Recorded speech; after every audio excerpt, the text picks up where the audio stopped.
amigos e amigas que nos seguem no site O Brasil e Sua História. Nós voltamos a esse espaço para tratar de história, especificamente para falar sobre a manifestação do senhor José Dirceu no Senado Federal a respeito da história recente do Brasil, no que diz respeito especificamente às Forças Armadas. O que nós assistimos no Senado foi mais uma demonstração de que a classe política brasileira não evoluiu como as Forças Armadas evoluíram no Brasil recentemente, particularmente após o regime militar. A questão é exatamente esta. A classe política brasileira, a elite política brasileira, se mostra incapaz de evoluir como as Forças Armadas evoluíram, inclusive politicamente, após o término do regime militar. O episódio de ontem foi emblemático disso. Como que o senhor José Dirceu, que não esconde as suas posições extremistas, comparece sem mandato a uma tribuna do Senado Federal, numa sessão realizada a título de defender a democracia, não é problema nosso, não é assunto nosso, é um assunto político, que cabe aos políticos pedir as explicações e colocar nos seus devidos lugares, até com as devidas respostas. Não nos cabe, não estamos aqui para tratar disso. O que nós estamos aqui para tratar é de conhecimento.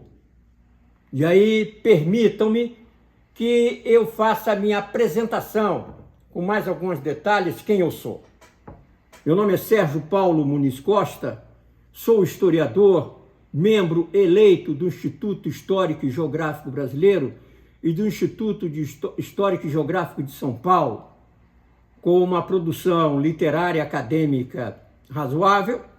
Não sou membro da academia, mas me orgulho de ter cooperado com ela. Tenho, portanto, o que falar a respeito do que o senhor José Dirceu falou.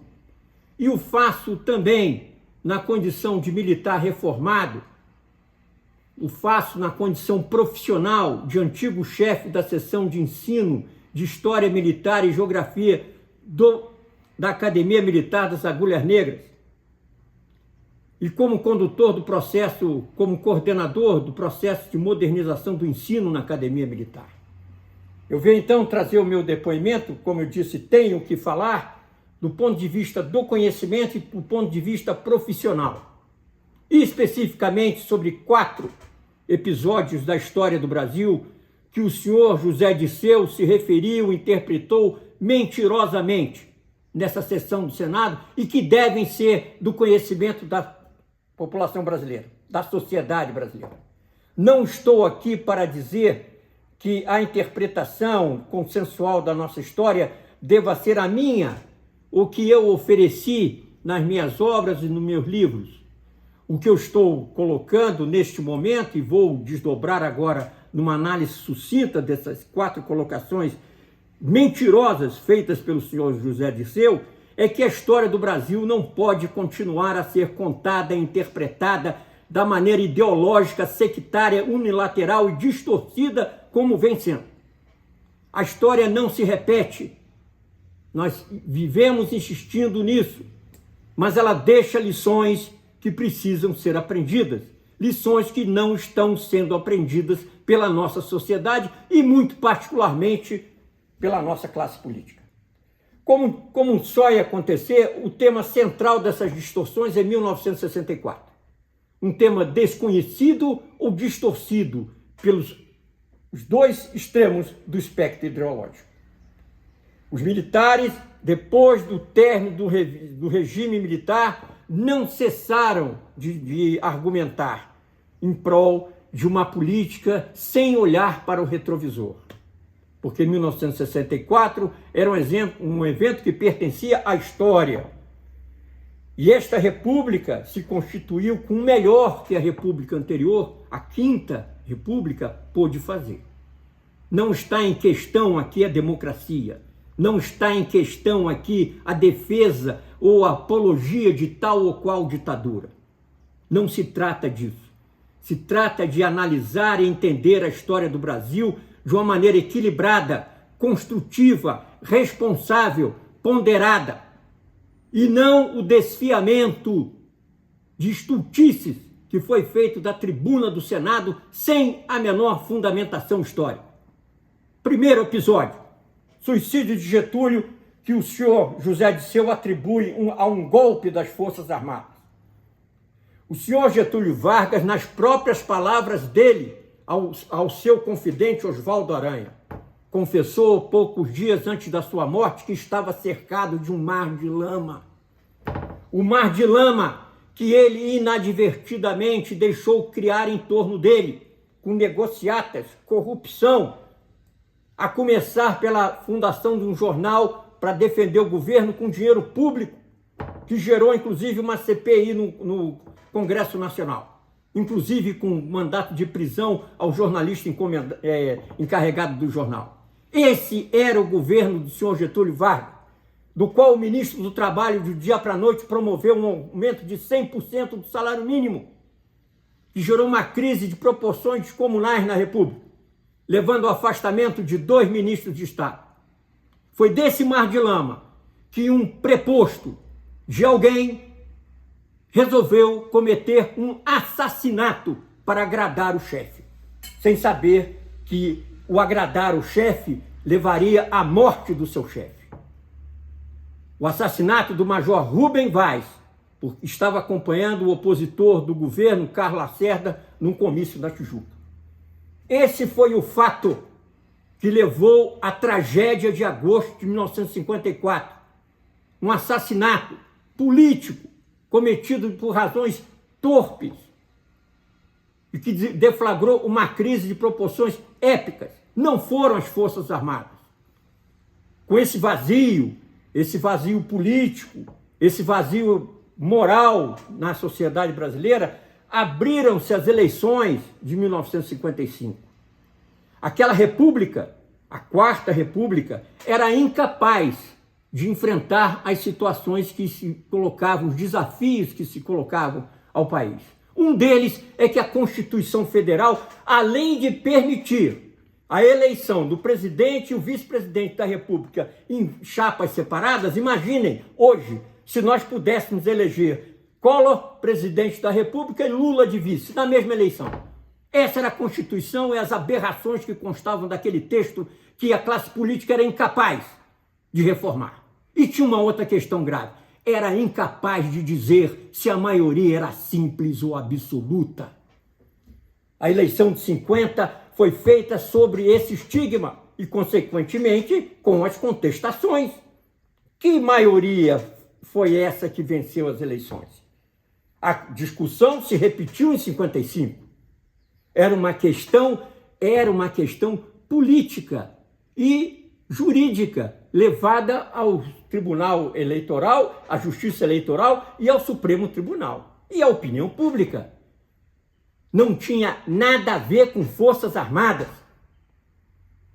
Até que um coronel resolveu fazer um discurso ao pé do túmulo do presidente do Clube Militar, general Canroberto Pereira da Costa. O coronel Bizarria Mamed criticou o processo eleitoral e o que estava acontecendo naquele momento no país. É óbvio que o ato do coronel era um ato de indisciplina, de manifestação política, incompatível com a condição de um oficial da ativa. O ministro da Guerra: vou punir o coronel. Surge a discussão. O coronel não estava sob o comando do ministro da Guerra. O coronel estava à disposição da Escola Superior de Guerra, diretamente subordinada à presidência da República. O procurador-geral da República diz ao ministro da Guerra, na presença do presidente: o senhor não pode punir o coronel enquanto ele não voltar à disposição do Exército. O ministro da Guerra respondeu que se o coronel não fosse punido, ele pediria demissão. Cada um dentro das suas razões, dentro das suas atribuições e das suas convicções. Até aí nenhum problema. Um assunto que não era militar, um assunto que estava situado na esfera política, judicial e da opinião pública, afetou a hierarquia, a disciplina na visão do comandante do Exército, ministro do Exército, general Lott. Se não for punido, eu vou pedir a demissão.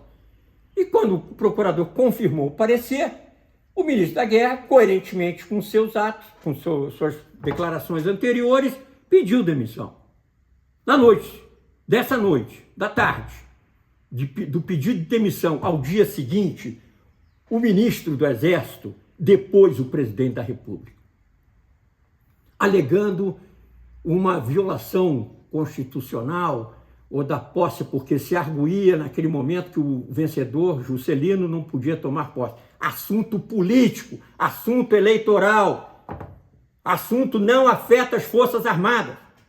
O ministro da Guerra deu um golpe, depois o presidente da República, em exercício, não satisfeito, depois o presidente Café Filho, quando ele deu alta do hospital. 2 presidentes. Em nome de uma ameaça, do enfrentamento de uma ameaça à legalidade. Quando terminou a famosa novembrada, uma vez que todos os generais em comandos operacionais apoiaram o ministro da Guerra, sem saber exatamente o que estava acontecendo, se constatou o seguinte: não havia motivo militar para aquela intervenção, não havia ameaça militar àquela intervenção.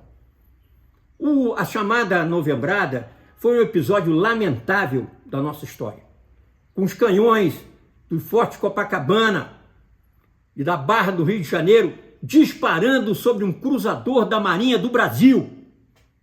Felizmente, a artilharia de costa errou propositalmente o alvo. E felizmente o comandante do cruzador não respondeu o fogo dos canhões do Exército. Um absurdo, uma vergonha, que levou de volta o Brasil a 100 anos de Revolução Federalista, de revolta da Armada. E que é ostentado hoje como um golpe em defesa da democracia. Uma ação vazia e irresponsável, que se confirmou, podia ter parado aí, que se confirmou quando o senhor general Lott aceitou o cargo de ministro da Guerra do governo que ele supostamente teria defendido a legalidade. E pior, aceitou a homenagem dos comunistas com a oferta da famosa espada de ouro do defensor da legalidade. Esse foi o segundo episódio, que não tem nada a ver com a versão apresentada pelo senhor José Dirceu. O que nos interessa aqui sobre esse episódio é, sim, apontar a lição que as Forças Armadas tiraram dele, de que o Exército, que as Forças Armadas não deveriam mais se envolver em assuntos políticos partidários. Na medida que não havia uma razão militar, não havia uma ameaça militar contra as instituições naquele momento. Nada que justificasse que o ministro da Guerra depusesse 2 presidentes da República, um em exercício e outro eleito, em nome de uma alegada conspiração que, depois de encerrado o episódio, não existia a menor evidência nem comprovação, e não existe até hoje. Esse episódio encaminhou uma profunda politização e ideologização das Forças Armadas. Depois, nós temos o terceiro episódio citado pelo senhor José Dirceu, que é aceito pacificamente por muita gente nesse país, acriticamente, a questão da legalidade. Dentro daquele quadro absurdo de nós termos um presidente eleito por um partido ou uma chapa e um vice-presidente completamente oposto a ele, como aconteceu com Juscelino e João Goulart na eleição de 55, que gerou sérios problemas. O senhor João Goulart promovia greves contra o governo do qual ele fazia parte. Em 1960, o senhor Jânio Quadros, apoiado pela direita, foi eleito presidente da República. E, novamente, nós temos João Goulart, eleito vice-presidente. Desequilibrado, imprevisível, inconsequente, o senhor Jânio Quadros renuncia no dia 25 de agosto de 1961, de uma maneira inesperada, deixando o país perplexo. Solução: se convocar o vice-presidente. Os ministros militares alertam a nação em face dos riscos que se colocavam com a posse do senhor João Goulart como presidente da República, dado o seu passado, dado aquele momento no país. Os ministros militares eram ministros, ocupavam cargos políticos, enviaram uma carta ao Congresso. No dia seguinte, intelectuais enviaram outra carta, outra manifestação, na qual discordavam completamente da posição dos ministros militares. No Congresso, qual foi a resposta do senhor Leonel Brizola?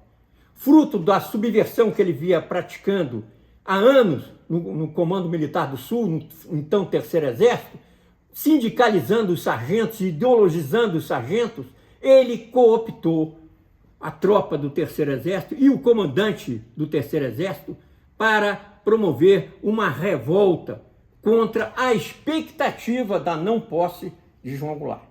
Lançou o país à beira de uma guerra civil.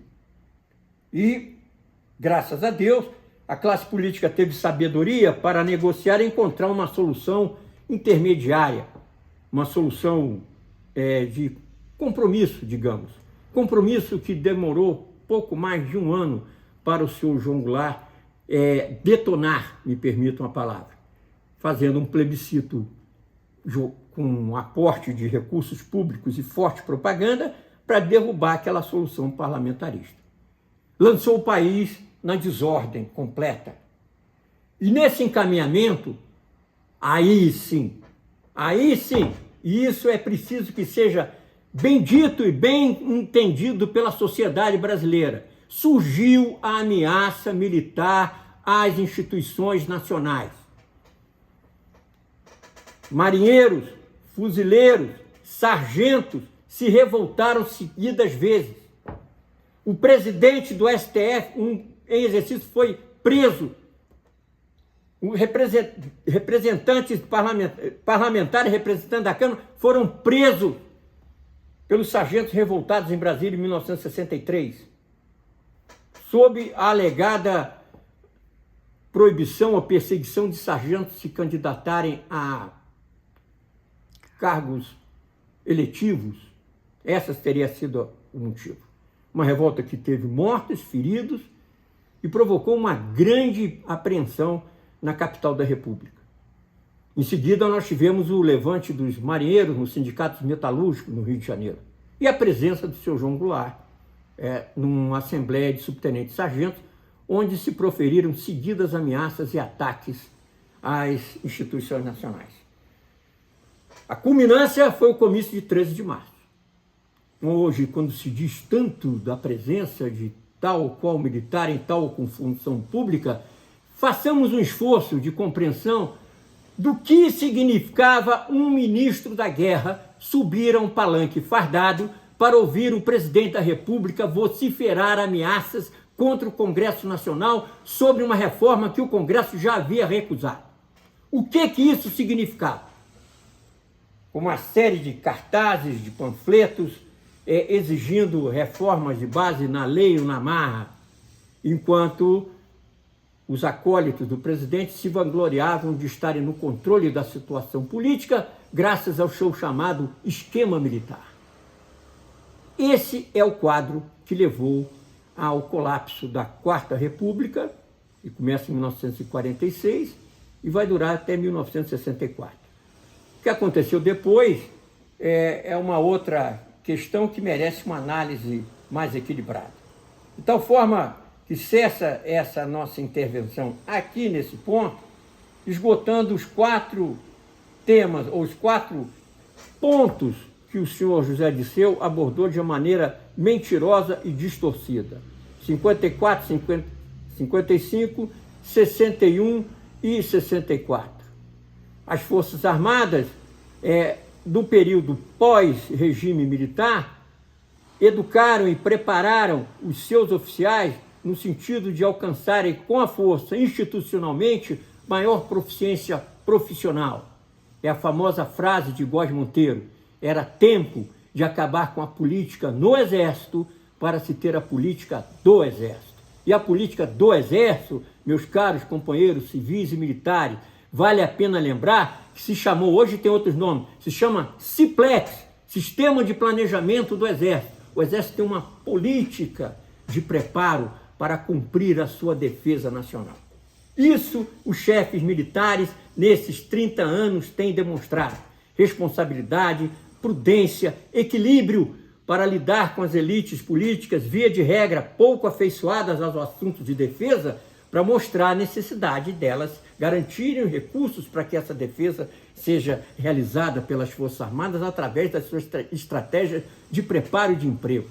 As Forças Armadas amadureceram, não só profissionalmente, não só sistemicamente. As Forças Armadas amadureceram muito politicamente.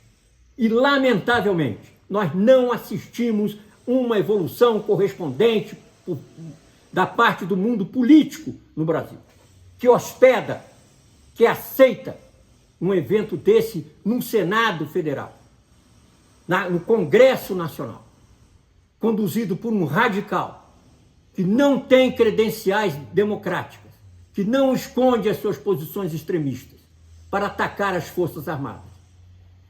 Apresentar como características, como elementos que fazem parte da estrutura militar, saúde, educação, de qualquer força militar no mundo, apresentar isso como supostos privilégios para achacar as Forças Armadas e tentar fazê-las aceitar que o seu proselitismo político e ideológico vingue.